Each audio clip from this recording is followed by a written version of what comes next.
Halo PA. Kembali lagi bersama kami PA Timoho dan sekarang bersama dengan saya Lavenia Priscilla dan rekan saya kali ini Tabita Marta. Halo Tabita. Halo Kak Lafe, halo semuanya. Gimana nih Kak Lafe kabarnya? Oh baik dong, sehat-sehat nih. Kalau kamu sendiri gimana, Bit? Oh puji Tuhan, baik banget nih. Nah kali ini kita mau bahas apa sih Kak podcast kali ini? Nah, podcast kali ini kita mau bahas mengenai kesehatan nih, mengenai terlebih khususnya mengenai COVID-19 yang sekarang lagi ramai kan varian Omicron gitu, Bit. Oh iya bener banget. Tapi sebelum kita masuk ke materinya mungkin kita perlu ngundang pembicara kita dulu kali ya Kak ya. Kita mau kenalin nih ada Barni Silva dan juga Debbie Awam dari mahasiswa kedokteran Universitas Gadjah Mada. Halo Kak Gebi, halo Silva. Halo Gita, Halo. halo Kak Lafe. Apa kabar nih, Gaby sama Barni Silva?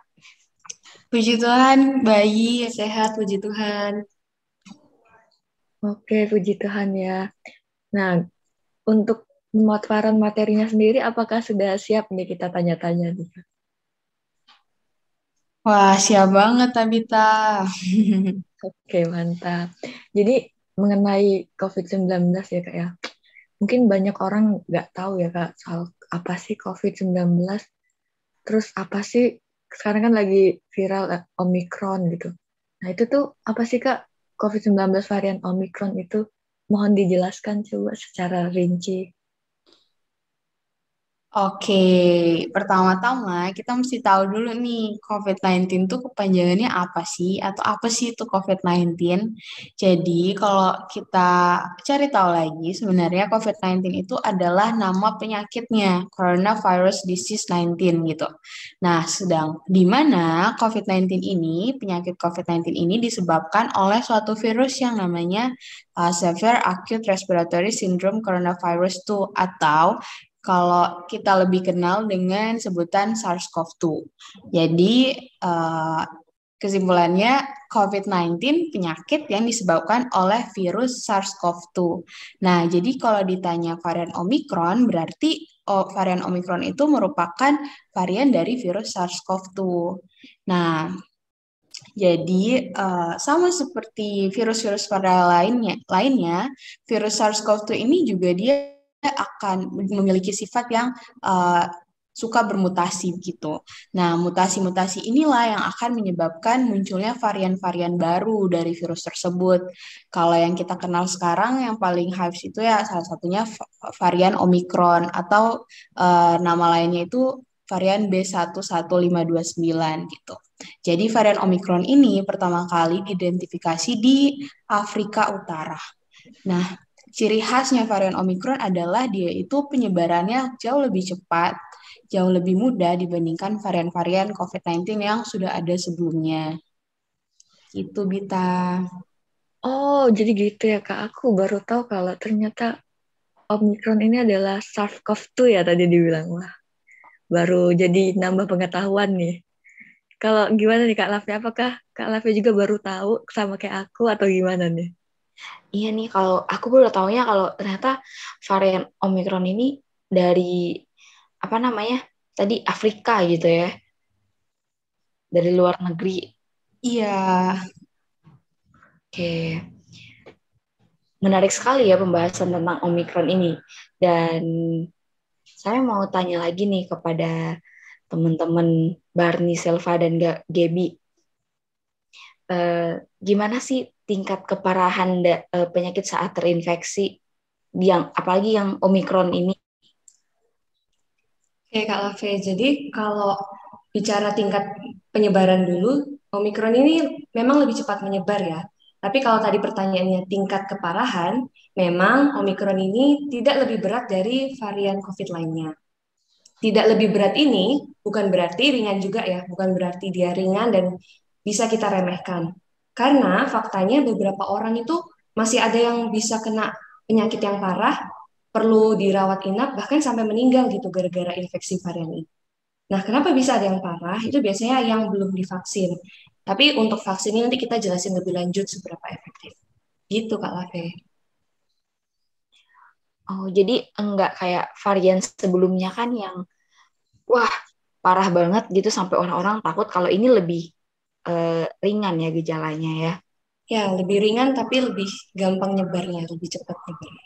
Oh, aku baru tahu juga kalau ini lebih cepat gitu ya. Tapi tak ada tanggapan mungkin tentang jawaban dari Kak Barnis. Hmm, baru tahu juga sih aku kalau ini tingkat keparahannya dan cepat menyebar juga. Tapi mengenai tingkat keparahan dan penyakit COVID yang cepat menyebar ini, aku mau tahu dong, gimana dong gejala yang muncul saat terinfeksi itu biar kita tuh tahu, oh ini Omikron, oh ini bukan gitu. Coba mohon dijelaskan dong untuk Kak Gaby mungkin ya. Oke, jadi berdasarkan sumber yang aku baca, ternyata uh, semua varian SARS-CoV-2 termasuk Omicron, kalau kita ingat juga ada varian Delta ya, itu tuh menimbulkan gejala yang sama, ya seperti batuk, demam, dan juga rasa kelelahan seperti itu. Tetapi ada beberapa bukti penelitian yang menunjukkan bahwa orang dengan varian Omicron itu lebih jarang mengalami gejala ya seperti hilang indera perasa dan juga pembau seperti itu. Kalau yang kita tahu kan biasanya umumnya kita kayak lihat orang, oh dia tuh udah hilang perasa, dia tuh udah nggak bisa nyium bau lagi tuh. Oh berarti jangan-jangan dia Omicron, dia kena COVID gitu. Nah, tetapi ternyata di Omicron ini gejala yang hilang perasa dan pembau itu tuh lebih jarang ditemuin gitu. Nah, mau sambungin yang tadi Barnes bilang juga, orang yang udah vaksin itu emang dia bakal lebih menunjukkan gejala yang lebih ringan seperti itu. Tetapi untuk orang yang tidak vaksin, gejalanya itu akan lebih berat, bahkan bisa sampai harus rawat inap di rumah sakit dan juga bisa menyebabkan kematian seperti itu. Oh iya, ada satu penelitian juga yang menunjukkan bahwa ternyata Omikron itu lebih jarang buat menimbulkan pneumonia dibandingkan dengan varian-varian yang lain. Gitu. Oke, luar biasa ya ternyata untuk pembahasan kali ini COVID nih. Terus gimana sih tanggapannya dari Kak Lafe mengenai yang sudah dijelaskan tadi nih, gejala-gejala yang muncul. Kan biasanya kita batuk-batuk, Omikron gitu. Gimana nih Kak Lafe? Iya nih, aku dari kemarin-kemarin kan kayak gejalanya pasti ada sesak napas, segala macem gitu kan. Terus ke Omikron ini kayak lebih itu ya, maksudnya kayak ya udah sakit biasa gitu kayak kita kalau apa ya namanya flu gitu ya. Ternyata lebih ringan dan kita tuh harus lebih memperhatikan juga ya sepertinya. Bener banget nih. Nah, karena dengan lebih mudah menyebarnya itu, apa sih yang harus kita lakukan saat kita terinfeksi COVID varian Omikron ini, teman-teman? Ya, ini pertanyaan aplikatif ya. Jadi kalau misalnya kita udah positif nih, apa yang harus kita lakukan? Yang pertama banget, jangan panik, jangan overthinking, apalagi sampai stres. Karena kalau sampai kita kayak khawatir yang berlebihan, sistem imun tubuh kita tuh malah turun. Nah, otomatis kalau sistem imun kita turun, gampanglah terkena berbagai macam penyakit. Nah, sebelumnya Kalafe sama Tabita tahu nggak sih, kalau dulu Ellen G. White juga pernah loh sama mengalami kayak kita hidup di masa pandemi. Waktu itu dia masa pandemi influenza waktu itu sampai banyak yang meninggal juga gitu. Nah, dan posisinya Nyonya White ini umurnya 66 tahun, di mana di usia lanjut itu dia orang yang high risk kan, beresiko tinggi gitu. Nah, ini dia menulis surat itu apa yang bisa kita lakukan ketika berada di tengah-tengah pandemi dan sepertinya juga relate ya sama kita sekarang. Yang pertama itu sama seperti yang saya katakan tadi, jangan panik, jangan takut, dan dia memberikan ayat di Yesaya 41 ayat 10. Janganlah takut sebab aku menyertai engkau, janganlah bimbang sebab aku ini Allahmu. Aku akan meneguhkan bahkan akan menolong engkau. Aku akan memegang engkau dengan tangan kananku yang membawa kemenangan. Jadi setelah itu beliau juga bilang kalau memang ini adalah situasi yang melanda kita ini memang berat, tetapi tidak menghancurkan kita. Memang kita sedang menghadapi pergumulan dan pencobaan yang sulit, dan situasi yang lebih menantang mungkin akan datang. Tapi kita punya Yesus yang hidup. Dia adalah perlindungan dan kekuatan kita, dan bahkan jika kita melewati lembah bayang-bayang kematian, kita nggak perlu takut, karena gada dan tongkatnya yang akan menghibur kita. Itu ada di Mazmur 23. Jadi yang pertama itu, jangan takut, percaya sama Tuhan. Yang kedua, kalau kita positif Omikron, segeralah isolasi mandiri di rumah. Jangan jalan-jalan, terus jangan ke gereja dulu ya. Kalaupun terpaksa harus keluar beli sesuatu gitu karena kita merantau sendiri, nggak ada yang bantuin untuk beli apa-apa, sebaiknya usahakanlah kita berinteraksi sama orang lain itu seminimal mungkin. Dan ada baiknya juga kalau kita waktu udah tahu positif nih, kasih tahu orang yang berinteraksi dengan kita dalam waktu terdekat dan batalkan semua rencana. Jangan, udah janjian tapi aku positif, nggak enak nih udah janjian terus datang aja. Jangan ya. Beberapa waktu lalu temanku juga ada tuh, kita kan habis masuk di kampus kan, kalau masuk kampus tuh harus tes dan terbukti negatif. Dia negatif pas masuk kampus, tapi beberapa hari setelah itu ternyata dia positif. Terus dia ngomong di grup, teman-teman maaf sebelumnya, cuma mau ngabarin aja aku positif. Udah beberapa hari sih, tapi cuma ngasih tahu aja siapa tahu kalian mau ada yang periksa biar nggak khawatir gitu. Kan mungkin kitanya nggak apa-apa, tapi kita nggak tahu orang yang kita temui itu belum vaksin atau punya penyakit bawaan, bisa aja mereka lebih bahaya gitu. Jadi ngasih tahu ke orang lain itu juga penting. Nah, terus pertanyaannya, kita ngapain sih di rumah isolasi mandiri? Kita tetap bisa beraktivitas, tetap bisa kuliah online, bisa kerja dari rumah, cuman jangan forsir. Karena intinya waktu kita lagi isoman itu kita perlu pola hidup sehat, istirahat yang cukup, konsumsi cairan, minum ya yang cukup juga, makanan yang bergizi, tapi tetap bisa beraktivitas. Ellen White juga waktu pandemi ini ya, waktu pandemi di zamannya dia tidak berhenti bekerja di rumahnya. Sebisa mungkin dia mengatur waktunya untuk tetap produktif. Dia tetap menulis, dan sebenarnya juga kalau kita lagi isoman ya, banyak yang bisa kita bikin kok. Misalnya melakukan hobi kita biar nggak jenuh, misalnya yang suka gambar. Ini bisa mengasah kreativitas kita juga. Atau ada kegiatan online lain yang bisa kita lakukan saat isoman dan justru ngasilin duit. Nah, selain itu, kalau kita bicara di konteks misi ya, ada satu kutipan dari Ron Hubbard yang aku suka. Waktu itu mereka juga mengalami tuh gimana nggak boleh masuk gereja ditutup. Ellen White tuh nulis gini, gereja tetap buka, hanya gedung-gedungnya yang tutup. Gereja tetap buka karena the church is you. Gereja adalah kamu. Jadi kita tetap bisa ibadah lewat Zoom, ikut KPA online. Ini kalau boleh numpang iklan ya. Jangan lupa teman-teman ada KPA Kamai sebulan 2 kali. Dari ikut-ikut kegiatan ibadah, meskipun secara online, kita bisa nih dapat kekuatan dan bisa doa sama-sama. Bisa juga kita manfaatkan media sosial untuk membagikan kabar baik tentang kasih Tuhan. Jadi dunia boleh lockdown tapi tidak dengan iman kita. Nah, satu hal lagi yang terakhir nih aku mau warning, kalau positif jangan sembarang minum obat. Jangan karena kayak teman aku dia pernah positif terus minum obat ini sembuh terus kita coba-coba juga. Jangan ya.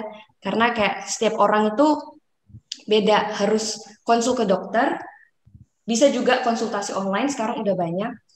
Dan kalau misal teman-teman mengalami gejala yang parah, misal sampai kesulitan bernafas, terus kehilangan cairan berlebihan, ini lumayan urgent, jadi teman-teman harus datang ke layanan kesehatan supaya ditangani sama profesional. Gitu kira-kira. Ya, terima kasih Barnis untuk jawabannya. Aku sendiri baru tahu ternyata Nyonya White juga pernah mengalami masa-masa kesukaran kayak pandemi kayak gini gitu ya. udah melewati bahkan. Dan juga sangat bagus sih tadi dibilang sama Nyonya White untuk ya melakukan hal-hal yang produktif gitu ya di rumah ya Barnis ya. Iya, kalau kayak bener banget. Nah, Bit, kalau kamu nih, aku mau tanya nih ke Tabita, kalau kamu nih Bit, amit-amit gitu kan, positif COVID gitu, harus isoman, kira-kira yang bakal kamu lakuin apa nih Tabita? Aku ya, kalau aku positif terus isoman, aku bakal istirahat yang cukup sih, seperti yang dibilang tadi. Istirahat yang cukup, terus mungkin ya makan makanan yang nggak sembarangan lah, yang bergizi, seperti itu sih Kak. Dan melakukan mungkin hal olahraga di tempat, di ruang kan bisa gitu kan, olahraga. Nge-gym, nge-gym di ruang sendiri, di kamar gitu kan. Bisa juga itu. Dan aku juga tadi membahas soal pembahasan yang tadi ya, yang Barnis katakan, yang harus dilakukan saat terinfeksi. Nah, itu juga aku mikir susah juga sih kalau di ruang tersendiri. Bosen juga sih, tapi mungkin karena tadi udah dikasih tahu, mungkin menggambar salah satunya kan dibilang. Bisa juga sih sebagai inspirasi gitu kan, daripada ya masa tiduran terus bosen di ruangan sendiri gitu kan, isolasi gitu. Dan aku juga baru tahu dari pembahasan tadi, sama nih sama Kak Lavi, baru tahu kalau oh Nyonya Ellen G. White pun sudah merasakan ini bahkan gitu kan, pandemi ini gitu. Dan yang paling aku tangkap tadi, ada di kitab Yesaya dan Mazmur ya, gitu bang, kalau terinfeksi ya jangan takut gitu. Itu sih yang aku paling dapat gitu. Dan untuk pertanyaan selanjutnya mungkin ya, aku pengen nanya juga nih ke KGB nih.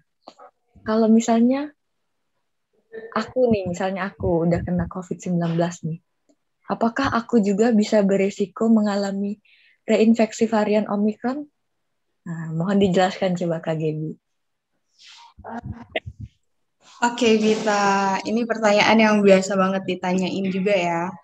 Jadi, dari sumber yang aku baca itu, ternyata risiko buat seseorang terkena COVID-19 kembali atau reinfeksi itu eh, untuk yang ada satu penelitian yang membandingkan antara Omicron dan Delta. Nah, mereka mendapatkan hasil bahwa orang dengan reinfeksi varian Omicron itu ternyata resikonya lebih besar, sekitar 5,4 kali dibandingkan dengan varian Delta. Jadi bisa kita artikan bahwa antara dua varian ini emang bisa bikin reinfeksi. Bisa bikin kita kena COVID meskipun kita sebelumnya sudah pernah kena COVID. Tetapi pada varian Omicron, kemungkinannya itu atau risikonya itu jauh lebih besar dari varian Delta, sebanyak 5,4 kali gitu. Jadi lumayan mengejutkan juga ya sumber yang hasil dari sumber penelitian ini. Oke, jadi begitu ya teman-teman. Ternyata bisa juga kita kena meskipun kita udah pernah kena COVID, terus kayaknya aku nggak bisa kena Omicron deh. Ternyata bisa ya Kak ya gitu. Iya, bahkan lebih besar, jauh lebih besar dibandingkan varian-varian sebelumnya, salah satunya varian Delta. Waduh, jadi gitu ya. Oh, baru tahu aku nih. Jadi nanti kalau misalnya teman-teman yang belum tahu, jadi pengetahuannya bertambah lagi nih gitu. Buat Kak Lavi sendiri, apakah baru tahu juga nih? Ternyata bisa terinfeksi lagi dan lebih besar gitu. Iya nih, ternyata kemungkinannya cukup besar gitu ya untuk kembali terinfeksi. Soalnya kan ada nih orang-orang yang suka kayak, wah aku mah udah terinfeksi dulu-dulu, Omikron mah alah apa sih gitu kan, sering kan. Jadi teman-teman juga denger. Tapi ternyata ya kembali lagi kita itu nggak boleh meremehkan kita. Oh udahlah aku nggak bakal terinfeksi sama Omikron gitu ya ternyata. Dan sekarang kan sedang teman-teman pasti udah ada vaksin belum? Waduh, kalau aku sih udah dosis 2 nih Kak, mau booster nih. Nah, dari teman-teman narasumber sendiri nih, Barni sama Gaby, kalian mempunyai dukungan data gitu tentang vaksinisasi yang sudah dilakukan ini efektif atau tidak sih untuk pencegahan atau pencegahan untuk COVID-19 varian Omicron ini. Apakah efektif? Terlebih khusus sama varian Omicron ya. Nah, kalau pertanyaannya apakah efektif? Vaksin yang ada saat ini tuh jawabannya masih sangat efektif ya untuk mencegah penyakit yang berat dan kematian. Kayak tadi udah dijelasin sama Kak Gaby juga, pada orang yang divaksin penuh atau udah booster, gejala Omikronnya ini cenderung lebih ringan. Sedangkan pada orang yang nggak vaksin, gejalanya itu bisa lebih parah, bahkan sampai rawat inap atau kematian. Kayak gitu, Kak. Singkatnya, masih cukup efektif. Ya, jadi vaksin masih bisa melindungi kita lah ya dari gejala-gejala yang berat gitu ya. Iya, Kak. Karena vaksin ini sebenarnya apa sih? Dia tuh kalau diibaratin itu kayak kenalan. Jadi misal aku belum kenal sama Tabita, sama udah kenal kan beda ya, ngomongnya bisa lebih enak. Nah, vaksin ini sama kayak memperkenalkan virus itu ke tubuh kita. Waktu tubuh kita udah kenal nih virusnya ini, oh nanti pas dia menyerang, tubuh kita udah lebih handal menangani si virusnya ini gitu loh, Kak. Kayak gitu ibaratnya. Oke, baik. Gimana nih kalau kalian sendiri udah vaksin dosis berapa nih? Gaby sama Barnis. Aku, puji Tuhan, sudah lengkap sampai booster ya. Jadi semoga pertahanan tubuhnya makin kuat lagi. Jadi virusnya udah kenal banget. Tubuhku udah kenal banget nih sama virusnya. Tuhan lah ya, udah lengkap. Kalau kamu Tabita udah lengkap juga, Bit. Wah, aku baru dosis 2 nih, Kak. Belum booster nih. Mungkin nanti lah ya, bentar lagi aku akan booster nih. Biar lebih kuat lagi nih, nggak terserang penyakit Omikron. Dan tubuhku lebih mengenal Omikron itu siapa gitu. Amin. Nah, teman-teman. Aku mau nanya nih. Mengenai Omikron ini. Tindakan apa sih yang negara dan individu dalam upaya menekan penyebaran varian Omikron ini? Kira-kira teman-teman Barnis dan juga Kak Gaby punya tanggapan kah untuk anjuran yang perlu dilakukan gitu? Oke, Bita, aku mulai duluan ya. Mungkin tadi individu deh sempat dijelasin sama Barnis. Aku mau jelasin secara singkat tentang tindakan pemerintah atau negara ya dalam penyebaran varian COVID, varian Omikron khususnya. Nah, yang diterapkan oleh pemerintah kita ya seperti kita tahu ya, ada penerapan protokol kesehatan dengan metode 3M, yaitu memakai masker, mencuci tangan, dan menjaga jarak minimal 1 meter. Mencuci tangannya juga bukan yang asal-asalan ya. Pandemi ini kita sudah lewati kurang lebih 2 tahun. Tentunya harusnya kita sudah tahu nih cara cuci tangan yang benar dan tolong praktekkan itu setiap kali mencuci tangan. Langkah cuci tangan yang benar menurut WHO. Oke, yang selanjutnya adalah yang dilakukan pemerintah adalah ada yang namanya testing, tracing, dan treatment. Nah, itu tuh adalah metode supaya bisa ketahuan tuh siapa aja yang kira-kira beresiko atau kemungkinan kena COVID gitu. Terus dites juga, harus rajin dites juga. Nah, dan yang terakhir adalah metode mereka supaya bagaimana caranya mereka yang sudah terinfeksi COVID-19 bisa mendapatkan treatment yang baik. Kalau di area kompleks aku sendiri, sekarang ada yang namanya shelter.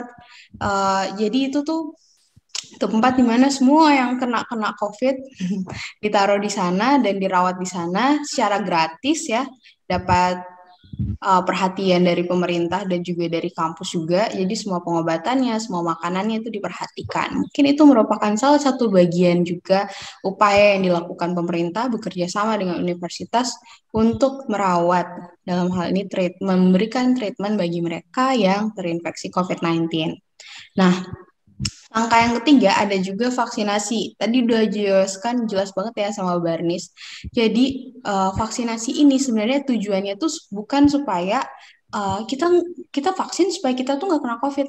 Enggak gitu. Jadi tujuan vaksinasi adalah supaya kalaupun kita kena COVID, tubuh kita itu sudah tahu gitu. Kan dia udah kenal kan tadi kata Baris, dia udah tahu gimana sih cara menyikapinya. Jadi tujuan vaksinasi itu supaya kalau kita kena COVID, gejala yang muncul, efek yang muncul ke tubuh kita itu lebih lebih bisa ditoleransi gitu atau lebih ringan dibandingkan orang-orang yang tidak vaksin gitu.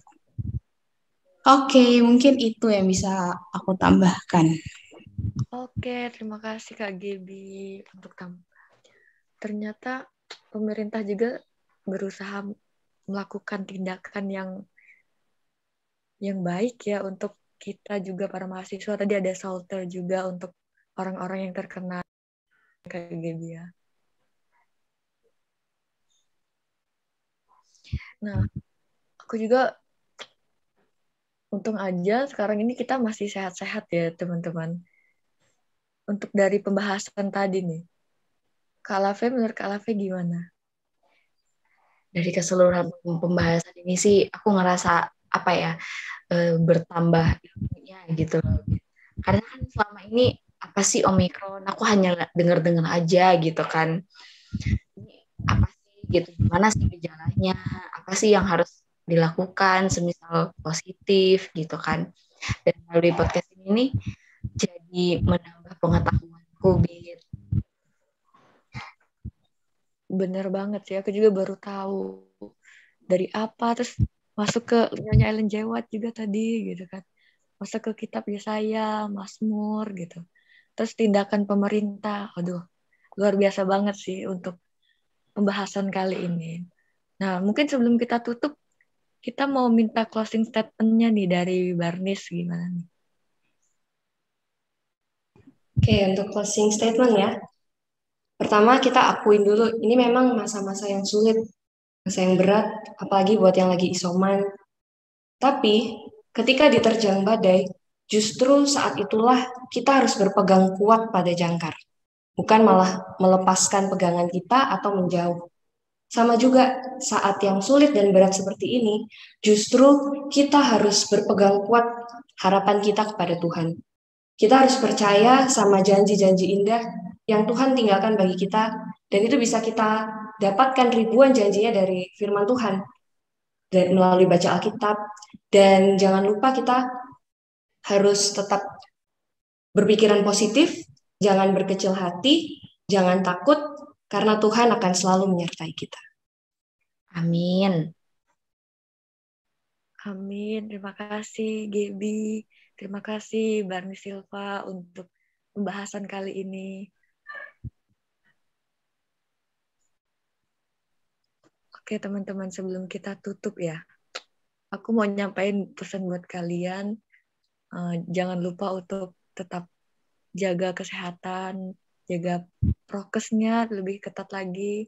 Dan yang belum vaksin, ayo vaksin supaya kalian jangan terkena gejala yang lebih parah lagi seperti itu. Nah, kalau untuk Alafi, apakah ada tanggapan nih sebelum kita tutup nih? Aku juga mungkin sama kayak kamu, Bit. Ya, jaga kesehatan kita lah ya. Dan kalaupun misalnya kita muncul gejala, alangkah sebaiknya kita langsung, ya kalau emang mungkin untuk tes, silahkan tes. Dan juga untuk apa ya jangan dekat-dekat dulu sama orang, seperti itu. Oke, jadi gitu aja teman-teman untuk podcast kita kali ini tentang Omikron dan pencegahannya. Terima kasih teman-teman yang sudah mendengarkan. Terima kasih juga untuk pembicara kita, Kak Gebi dan juga Barni Silva. Dan tak lupa juga kita terima kasih buat Bang Semi yang telah menjadi operator kita pada hari ini, yang mensukseskan podcast kita pada hari ini. Tetap jaga kesehatan teman-teman. Nah, sampai jumpa di podcast selanjutnya. Selamat siang. Terima kasih teman-teman, Tuhan memberkati. Terima kasih semuanya.